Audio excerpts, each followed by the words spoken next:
Did you know that Daniel was 80 years old when he was thrown into the lion's den? Yes, you heard that right. Imagine a man in the twilight of his life, standing face to face with one of the most terrifying ordeals imaginable, being cast into a pit filled with ferocious lions. Now think about this. He spent 6 entire days in that den, surrounded by hungry beasts, yet walked out without a single scratch. How could this possibly happen? What kind of strength or divine intervention protected him? What could Daniel have done to end up in such a perilous situation? In this video, we are going to unravel one of the most astonishing and awe-inspiring stories in the Bible, the story of Daniel and the lion's den, and discover the deep, powerful lessons that this ancient narrative holds for us today. But before we dive into that unforgettable moment, let's go back to where Daniel's story began, a story marked by conquest, exile, and divine prophecy. The story of Daniel begins in the 6th century BCE, during a tumultuous and dangerous period in the history of the ancient Near East. Daniel, born into a noble Jewish family, had his life turned upside down when King Nebuchadnezzar of Babylon besieged Jerusalem in 605 BCE. The Babylonian conquest was brutal, and like many others, Daniel was ripped from his homeland and dragged into exile in Babylon as a young captive. Think about that for a moment. Daniel, likely a mere teenager at the time, being torn away from his family, his culture, and his faith, and thrust into the very heart of the empire that conquered his people. But even in captivity, Daniel wasn't just another prisoner. There was something exceptional about him. The Bible tells us that King Nebuchadnezzar had instructed his chief court official Ashpenaz to select the best and brightest of the young men from the noble and royal families of Israel for training in the king's court. These chosen young men had to be without any physical defect, handsome, and gifted in every branch of knowledge, capable of understanding and learning quickly. They were to be trained for 3 years in the language and literature of the Babylonians, and then enter into royal service.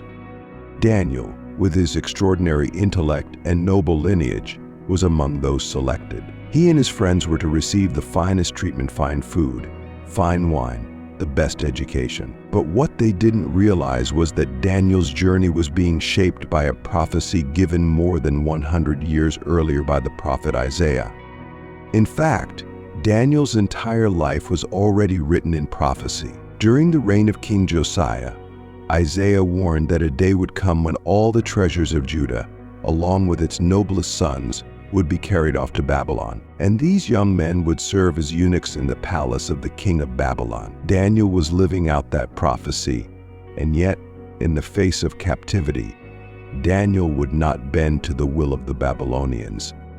Even though he was offered royal treatment and high privilege, Daniel made a stand. He resolved not to defile himself with the king's food and wine. But why would a captive refuse such a generous offer? The food and wine were of the finest quality, intended for the king himself. It was a gesture of goodwill from the Babylonian Empire. Still, Daniel chose to reject it. Why? The reasons are many. Some scholars suggest that the food offered to Daniel may have included items forbidden under Jewish dietary law, as outlined in Leviticus. Foods like pork, or even horses, both of which were commonly eaten in Babylon, would have violated the strict food taboos of the Israelites. Even the wine, though not forbidden by Jewish law, may have been associated with pagan rituals or could have been part of a Nazarite vow Daniel had taken.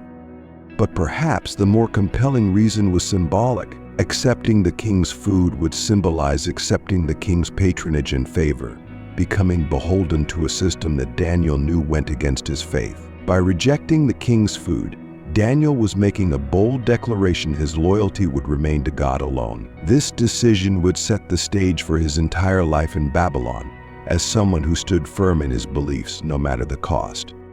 As the years passed, Daniel would rise in power and influence, earning the favor of kings through his wisdom, his visions, and his ability to interpret dreams. He became known for his unwavering faith, but that same faith would eventually lead him into the most dangerous situation of his life, the lion's den.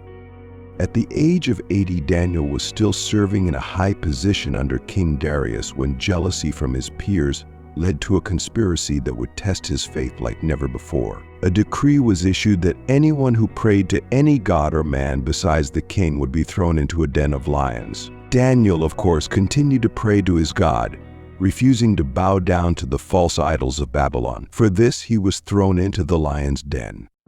What happens next is the climax of one of the Bible's most dramatic stories, a story of divine deliverance, faith, and the unshakable protection of God. Daniel spent 6 days in that den with lions, but when the stone was rolled away, he emerged unharmed. The lions had not touched him.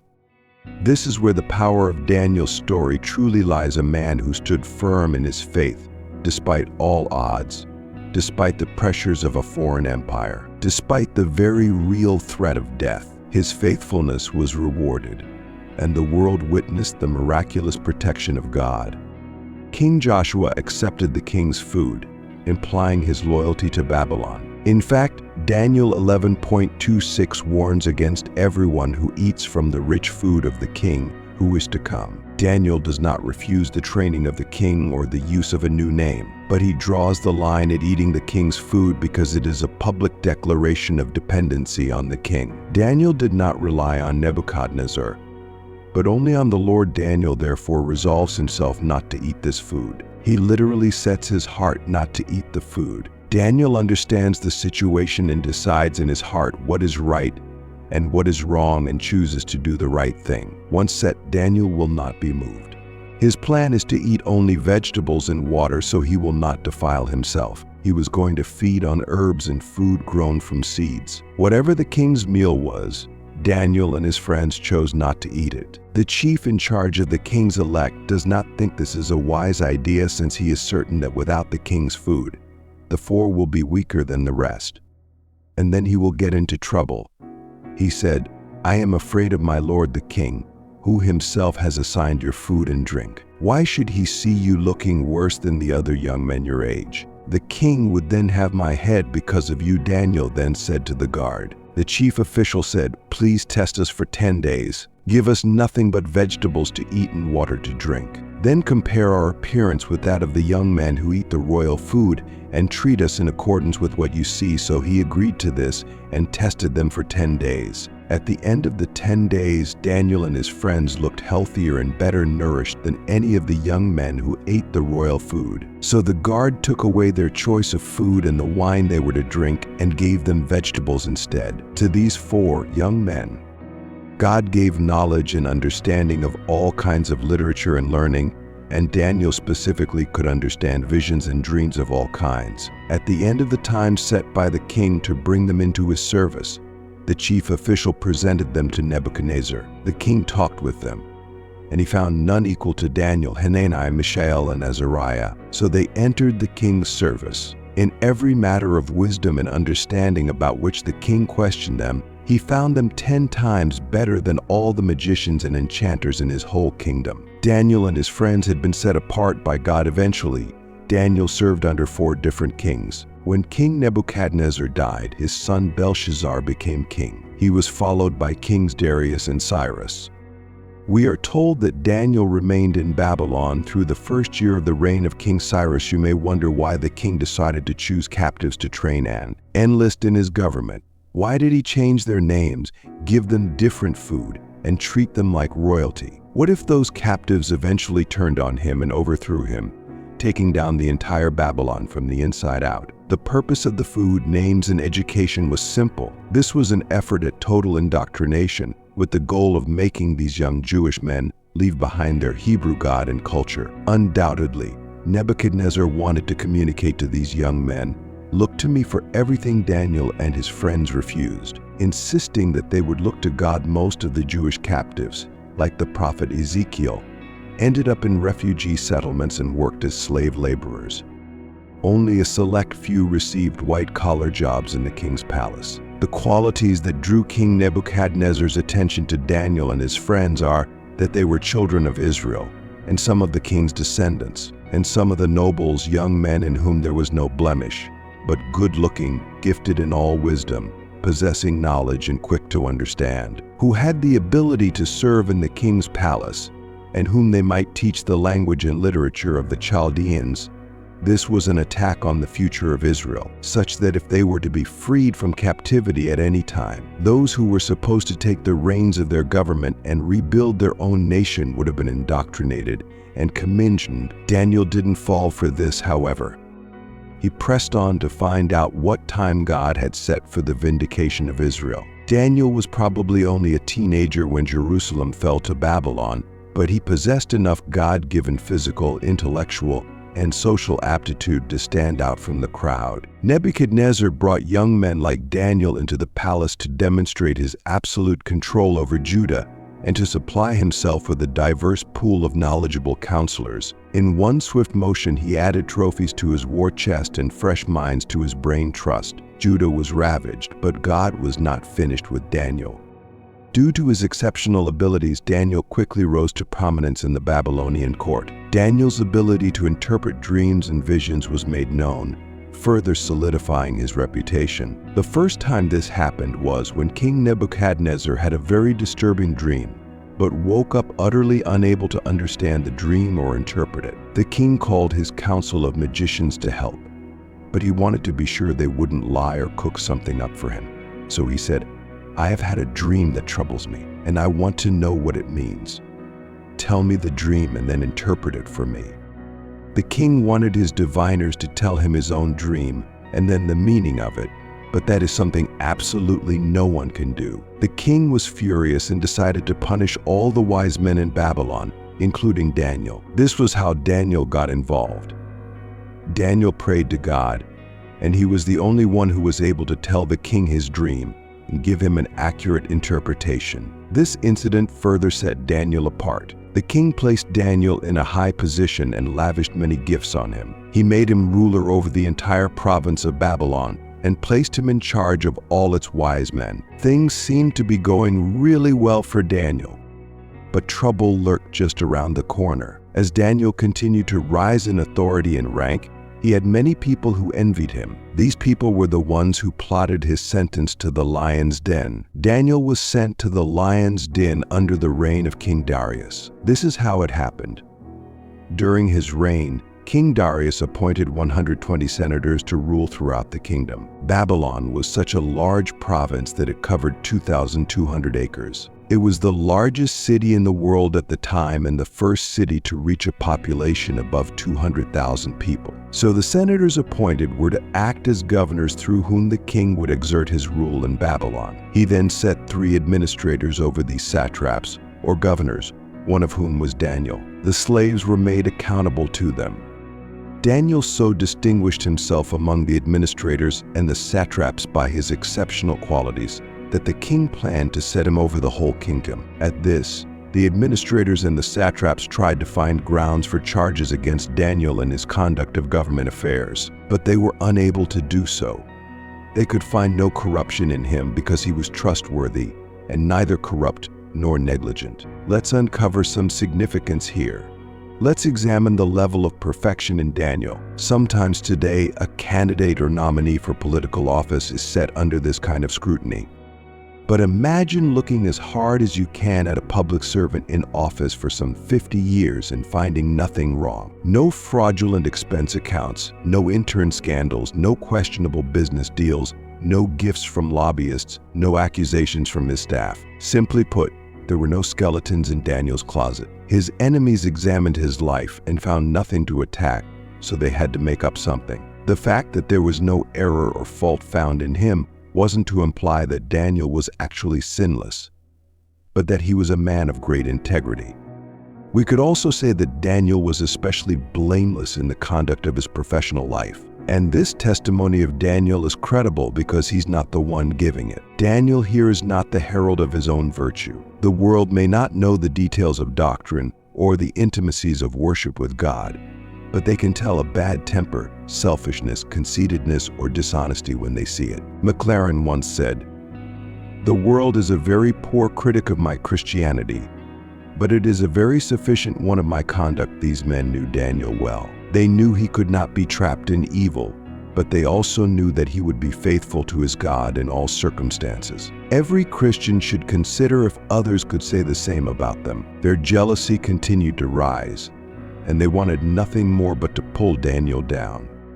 Finally, these men said, "We will never find any basis for charges against this man Daniel unless it has something to do with the law of his God." This shows us that Daniel was openly vocal about his love for God and devotion to him. So these administrators and satraps went as a group to the king and said, "May King Darius live forever." The royal administrators and governors have all agreed that the king should issue an edict and enforce the decree that anyone who prays to any god or human being during the next 30 days, except to you, your majesty, shall be thrown into the lion's den. Now, your majesty, issue the decree and put it in writing so that it cannot be altered in accordance with the law of the Medes and Persians, which cannot be repealed. So King Darius put the decree in writing. Did you know that this was not the first time this was happening? That a Babylonian king would set himself as a god and demand worship from everyone in the land. King Nebuchadnezzar had done something very similar once. He made a gigantic self-portrait of gold, 60 cubits high and 6 cubits wide, and set it up on the plain of Dura in the province of Babylon. He then summoned all the provincial officials to come to the dedication of the image he had set up. Then it was proclaimed, "Nations and peoples of every language, this is what you are commanded to do. As soon as you hear the sound of the horn, flute, and all kinds of music, you must fall down and worship the image of gold that King Nebuchadnezzar has set up. Whoever does not fall down and worship will immediately be thrown into a blazing furnace." Daniel and his friends miraculously survived this furnace. And this is why Daniel had the confidence to do what he did next during the reign of King Darius. When Daniel learned that the decree had been published, he went home to his upstairs room, where the windows opened toward Jerusalem. 3 times a day he got down on his knees and prayed, giving thanks to his God, just as he had done before. You may be wondering what was Daniel's custom in prayer. Daniel's prayer custom had 6 characters. 1. He prayed in his upper room. This was a private prayer made with no intention to impress others. 2. He prayed with his windows open toward Jerusalem, remembering the place of sacrifice even when there was no sacrifice. 3. He prayed according to Scripture, because in 1 Kings 8, Solomon asked God to give special notice to the prayers of his people when they prayed towards Jerusalem and the temple. "And may you hear the supplication of your servant and of your people Israel when they pray toward this place." 4. He knelt down on his knees praying just as Jesus did, as Stephen, as Peter, as Paul, and Luke 5. He prayed 3 times that day, knowing that though a little prayer is good, much prayer is far better. We also remember that Daniel was one of 3 governors over an empire, yet still had time to pray. 6. He prayed and gave thanks because great prayer is filled with thanksgiving. Spurgeon once said, "Prayer and praise should always go up to heaven arm in arm, like twin angels walking up Jacob's ladder, or like kindred aspirations soaring up to the highest." Although Daniel did a most noble thing by continuing in prayer before God, he had just fallen into the trap set for him before men. Then these men went as a group and found Daniel praying and asking God for help. So they went to the king and spoke to him about his royal decree. "Did you not publish a decree that during the next 30 days, anyone who prays to any god or human being except to you, your majesty, would be thrown into the lion's den?" The king answered, "The decree stands in accordance with the law of the Medes and Persians, which cannot be repealed."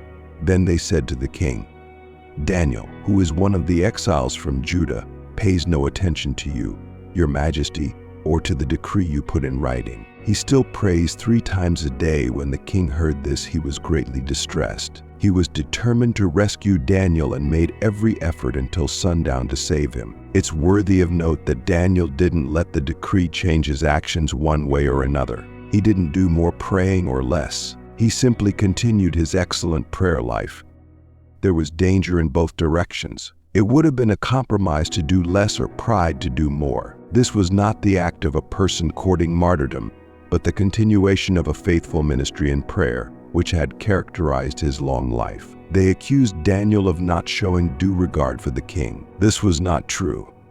Daniel intended no disrespect for the king, only a higher respect for God. There is a lot to like about King Darius, and one of the admirable things about him is that he was displeased with himself. Instead of blaming others, he knew that he was at fault. We can be sure that he wasn't happy with Daniel's enemies, but he knew that ultimately he was responsible. Like Darius, our wrong decisions often haunt us.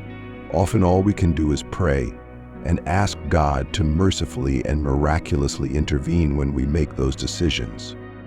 The king labored till the going down of the sun to try and rectify things. This means that he worked as long as he could.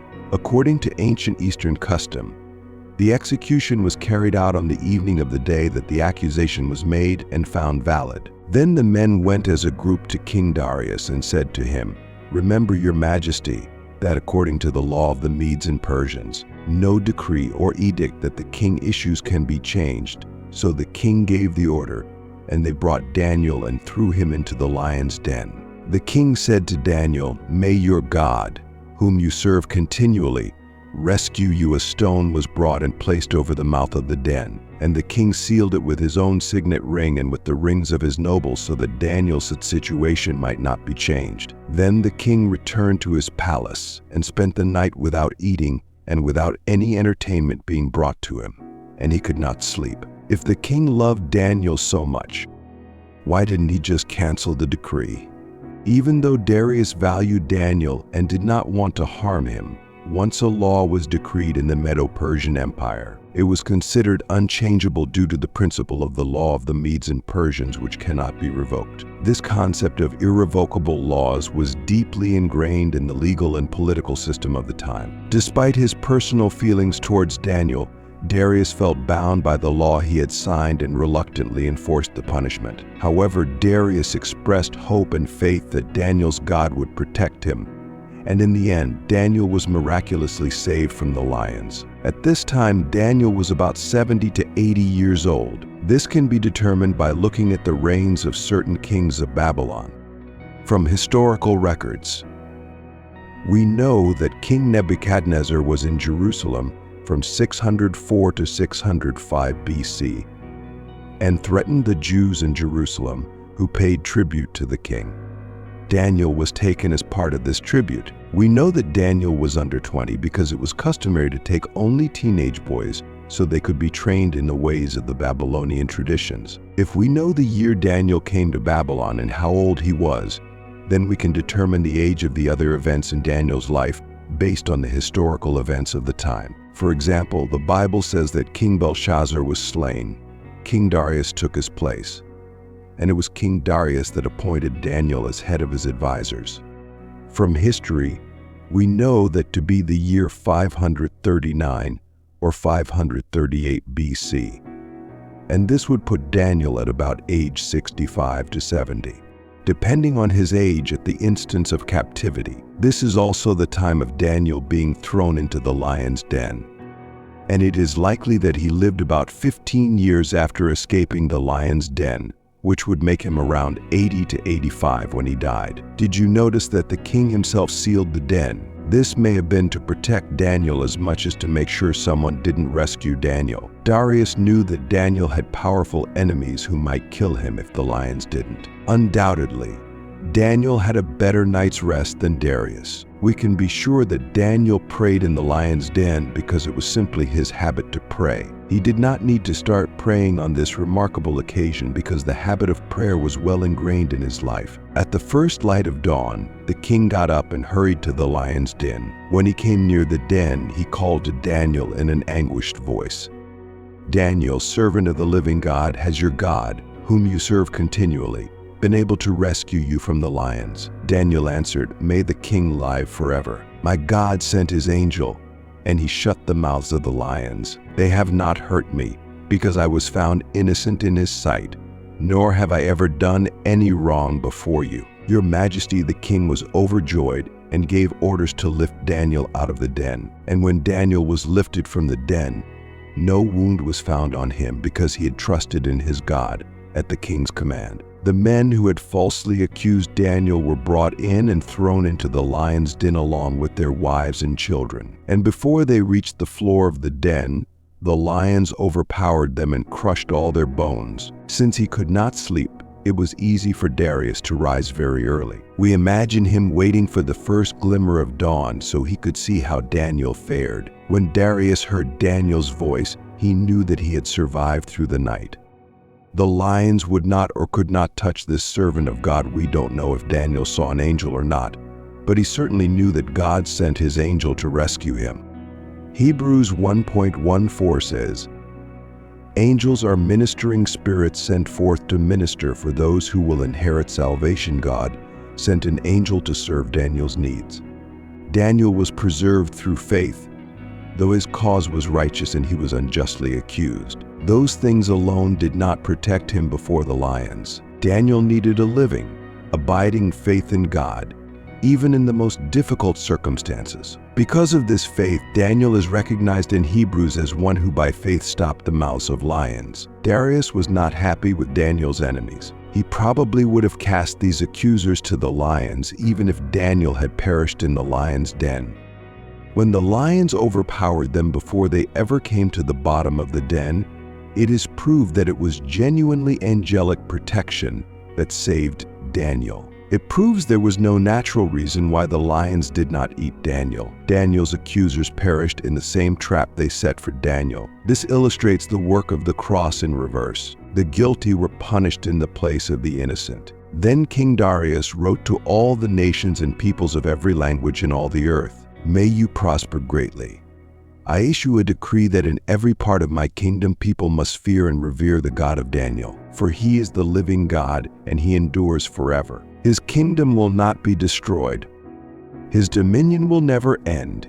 He rescues and he saves. He performs signs and wonders in the heavens and on the earth. He has rescued Daniel from the power of the lions." So Daniel prospered during the reign of Darius and the reign of Cyrus the Persians. In many ways, Daniel can be described as a figure that teaches us how to adapt to any new situation in the diaspora. Daniel outlines some principles of adaptation and resistance to whatever culture in which we find ourselves. We can really seek the welfare of the cities where we live while holding tenaciously to some traditions which are non-negotiable. This is one of the most important applications of Daniel to the contemporary Christian today. Most Christians do not live in cultures that are Christian. Many Christians live in countries where Christianity is not legal and it is dangerous to publicly acknowledge their faith. We have just seen from this story that we can trust in God's faithfulness and stick to his ways no matter what. Daniel is a type of Christ revealed in the Old Testament. He was a godly Bible character who foreshadowed the coming Messiah. He is called blameless, just like Jesus was blameless. In the lion's den miracle, Daniel's trial depicts that of Jesus before Pontius Pilate, and Daniel's escape from death already certain is just like Jesus' resurrection from death already certain. This is the remarkable story of Daniel and the lion's den, a story filled with lessons of faith, courage, and the power of unwavering trust in God as we've journeyed through Daniel's life. From exile to the lion's den, we see countless lessons that transcend time. Which lesson resonates most deeply with you? Is it Daniel's steadfast loyalty to God in the face of death? Or perhaps it's the reminder that even when surrounded by danger, God's protection is always present for those who stand firm in their faith. There is so much to take away from this powerful narrative. What strikes you most about this story? We'd love to hear your thoughts. Please share your insights in the comments below. Let's continue this conversation and learn from each other. If you found value in this video, don't forget to like it.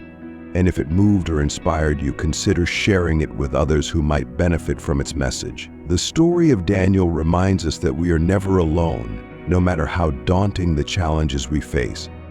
We have more incredible content on the way, packed with lessons and insights from Scripture, so be sure to subscribe to the channel and hit the notification bell. This way you won't miss any future videos that dive even deeper into the mysteries and teachings of the Bible. And while you're here, why not check out some of the other videos on your screen? Each one holds new stories, reflections, and wisdom waiting to be uncovered. Thank you so much for watching today. May the Lord's blessings be upon you, guiding your steps and filling your heart with peace and strength, just as He did for Daniel. Until next time, stay strong in faith, and may God's presence be with you in all that you do. See you in the next video.